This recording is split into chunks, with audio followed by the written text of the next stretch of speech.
Looks like I'm going to get rained out before too long. It's been slow this week compared to last week.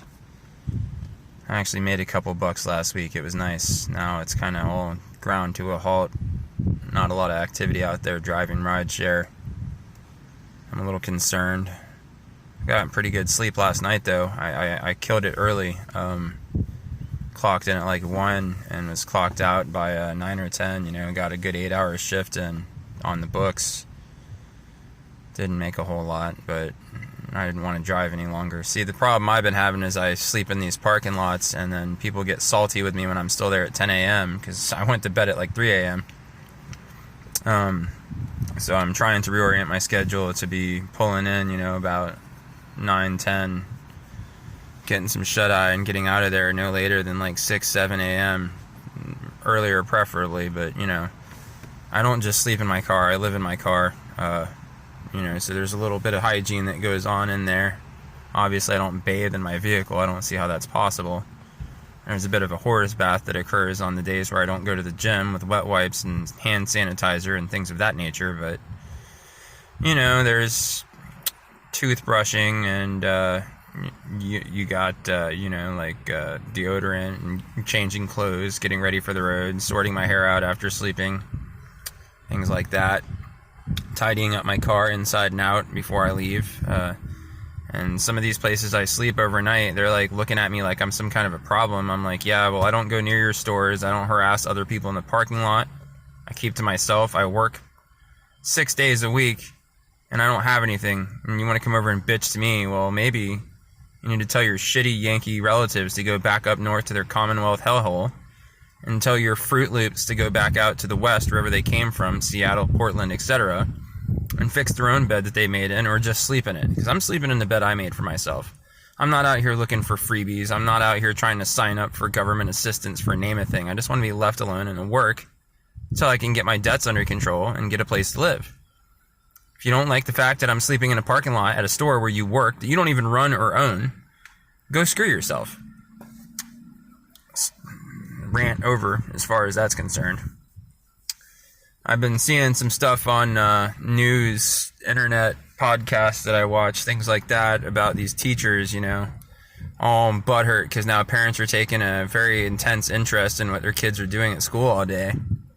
I'm going to tell you right now, parents, your kids are being brainwashed and crapped all over and demonized and told they're stupid and incompetent, and the best thing it can do for the world is just follow the party line and obey and work their pants off for no compensation. That's what they're being taught.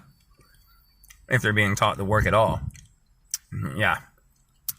I saw this one guy sticking up for teachers in this one thread under a YouTube video, like, oh, well, you know, like, parents aren't as good of a teacher as teachers are, or else they'd be teaching classes instead of parenting. And I'm like, you know, another guy spoke up and made some jokes about the guy that said this looking like a pedophile, but I just chimed in and said, look, it takes an average of like 4 or 5 years for every human being that's born to learn how not to piss themselves. Literally, it takes you 4 to 5 years before you don't have to wear control underwear. Because you pee yourself, you poop yourself. Now, you get out of high school and you go into college, and teaching takes you about 4 to 6 years to get into, like 4 to 6 years of academia. You know, you got to do this, that, and the other. I mean, you can pursue it further and do 8, 12 years of college to be like a master teacher or whatever, or a college professor, go further with it. But for about 4 to 6 years of schooling, you're now teaching kids. So if you tell me the time it takes you to learn how not to piss and shit yourself, that you're going to be an expert in any particular subject that you're teaching these students, I'm going to have to call bullshit. That's basically how I worded it, with less words and more clever. And, I don't know, a lot of people out there just don't think about these things. Like, how do you I know the college tells you you're an expert if you give 1,000 hours to a subject, or 10,000 hours, or whatever it is. No, you're not. You can be doing something your whole life and be doing it the wrong way the whole time. You can wear the right shoe on the left foot your whole life and be doing it wrong the whole time. Have a lifetime experience in being wrong, right? And as far as how do you self-check and do an inventory to make sure that you're not doing it all wrong, or that you're not wasting your time or the other people's time, that's a tough nut to crack. I'm not an expert in that any more than the experts in that are experts in that. You kind of oftentimes just got to go with your gut. But when in doubt, I would highly recommend that all of you out there, and this is coming from a personal failure on every level, that you learn to mind your own business and self-check yourself every day and work on not being shitty in your own affairs and how you live your own life, and stop worrying about how everybody else is living theirs. If you're a parent, you need to be keeping an eye on your kids. It's your job.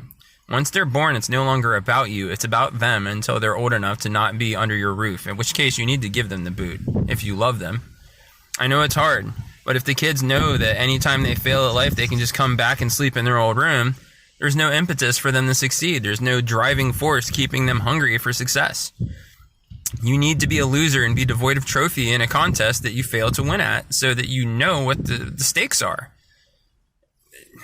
You gotta hustle, and you shouldn't let your kids be without parenting for any day of their life before they're like, I don't know, like what, 10, 12 at the youngest, to start leaving them on their own. Because if you leave them on their own before that, you know, who knows what they'll get into. That's just my 2 cents. So, I mean, think about that. You know, don't let other people do your thinking for you, do your parenting for you, parent your kids for you, and parent yourselves while you're parenting your kids. Because if you got kids, chances are your immature ass could do some growing up too. It'll be good. You'll be an example for them. Just think about it. You know, this is, again, coming from a person who hasn't done very well in his own life. So I know something about being a failure. I know one when I see one, and I see a lot of them out there. And you might be one of the ones I'm looking at when I say I see failures.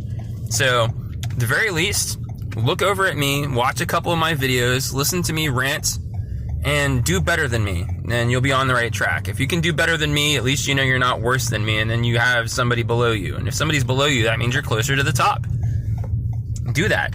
Think about it. And make sure your kids are doing the same. If somebody's not under them, they're not on top. It's really that simple.